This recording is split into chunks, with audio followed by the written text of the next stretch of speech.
അപ്പോൾ ഇന്നത്തെ വർക്ക് നമ്മളെ കിണറിനെ പകുതിയായിട്ട് ക്ലോസ് ചെയ്യുന്ന മുമ്പുള്ള വീഡിയോയിലൊക്കെ പറഞ്ഞിരുന്നല്ലോ, നമ്മൾ കിണർ എടുത്ത സമയത്ത് ഈ ഒരു കിച്ചണിൻ്റെ ഏരിയയിലാണ് നമ്മൾ കിണർ കുത്തിയിട്ടുള്ളത്.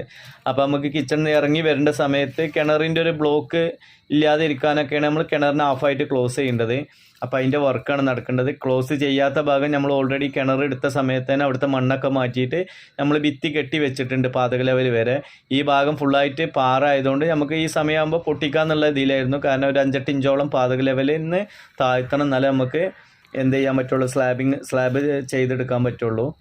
അപ്പോൾ അതിന് വേണ്ടിയിട്ടുള്ള വർക്കാണ് ഇപ്പോൾ നടക്കുന്നത്. നമ്മൾ തറൻ്റെ അതേ ലൈനിലാണ് കിണറിനെ ക്ലോസ് ചെയ്യേണ്ടത്. പിന്നെ ഈ ബാക്ക് ഭാഗം ആയതുകൊണ്ട് അത്യാവശ്യം നല്ല സ്ട്രോങ് പാറയാണ്. അപ്പോൾ കംപ്രസർ ഉപയോഗിച്ചിട്ട് നമുക്ക് പൊട്ടിക്കാൻ പറ്റുള്ളൂ.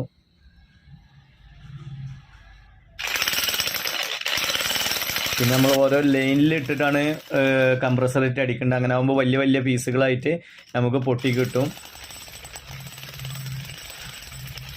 അപ്പോൾ ഇതുപോലെയുള്ള വലിയ പീസുകളായിട്ടാണ് നമുക്കിങ്ങനെ പീസായിട്ടാണ് പോരേണ്ടത്.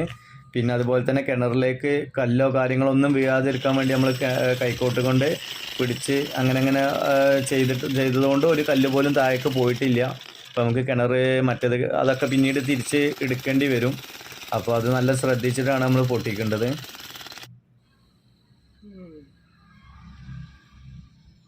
കാരണം പെട്ടെന്ന് കിണർ ക്ലോസ് ചെയ്യണം. കാരണം ഒരുപാട് എന്താ പറയുക, പ്രൊട്ടക്ഷനോ കാര്യങ്ങളൊന്നും ഇല്ലയെന്നുണ്ടെങ്കിൽ പലതും കിണറിന് ഭിത്തില്ല എന്നുണ്ടെങ്കിൽ പലതും ചാടും. പിന്നെ അതൊരു ബുദ്ധിമുട്ടാവും. അതുകൊണ്ടാണ് നമ്മൾ പെട്ടെന്ന് ഈ പരിപാടി ചെയ്യേണ്ടത്. പകുതി ഏരിയ ക്ലോസ് ചെയ്തിട്ട് ബാക്കി ഭാഗം നമുക്ക് ഭിത്തി കെട്ടും വേണം. അപ്പോൾ ഏകദേശം നമ്മൾ ഒരു 5-8 ഇഞ്ചോളം താഴ്ത്തി വെച്ചിട്ടുണ്ട്. നല്ല അടിപൊളിയായിട്ട് ചെയ്ത് വെച്ചിട്ടുണ്ട്. ഇനി സ്ലാബ് ചെയ്യാനുള്ള പലക കാര്യങ്ങളൊക്കെ അടിച്ച് സ്ലാബ് ചെയ്യണം. അത് കുറച്ച് ടാസ്ക്കാണ്. ഏതായാലും ഈ വർക്ക് കംപ്ലീറ്റ് ആയിട്ടുണ്ട്.